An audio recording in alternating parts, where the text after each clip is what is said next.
Look at this beautiful peach with the red on it. Yum. Because it's peaches, peaches, peaches.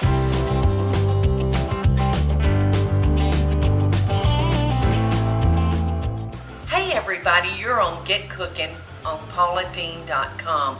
I'm so glad to have y'all today. Here in Georgia, it's peach season.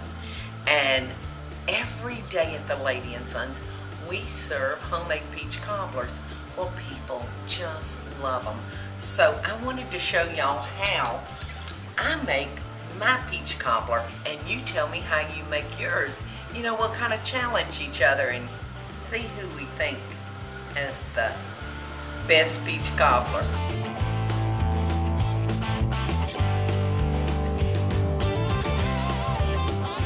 Well, I have ice bathed my peaches, y'all. I made a notch in the top, drop them in my boiling water, let them sit for about 45 seconds, then into the ice bath to stop the cooking process. And it's amazing how easy that peeling will just slip right on off of those luscious peaches. Look at those peaches, how beautiful they look. I'm cooking for a regular family size. So I'm going to use 4 cups. I'm going to sugar these peaches, add a little water, and let them cook for about 10 minutes. You know, believe it or not, contrary to what people think, I don't use as much sugar. And my sugar is almost lumpy. You know, people think that I eat fried chicken and 2 sticks of butter every day of my life. Oh, and plus a cake.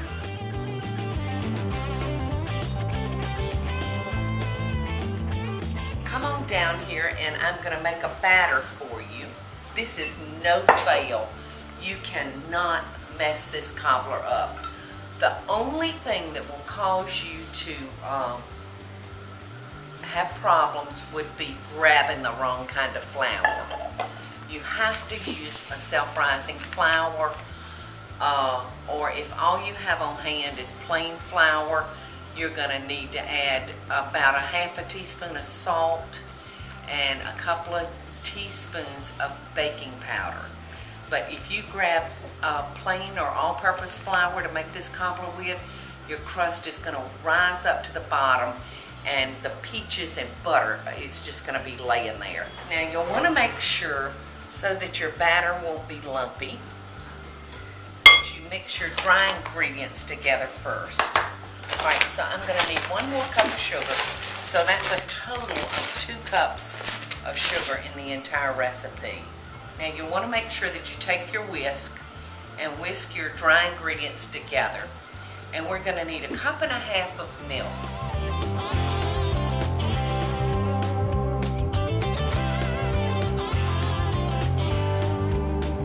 But isn't that much easier than making a dough and rolling it out and having to be precise?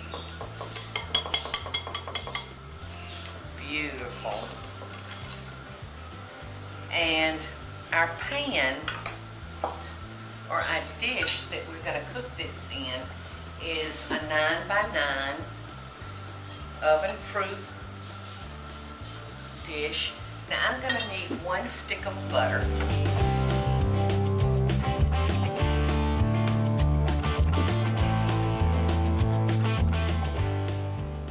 Going to finish mixing up our batter. So how easy is that? It's 3 ingredients, 1.5 cups of self-rising flour, 1 cup of sugar, and 1.5 cups of milk. I could do this one in my sleep, y'all. This recipe is like magic, y'all. Alright, the first thing I'm going to do now that our butter is out is I'm going to pour our batter into our dish. Simple, right? Grandmama used biscuits, canned biscuits for her crust.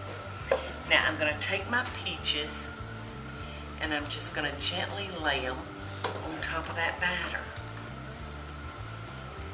And this is when the magic starts happening, y'all.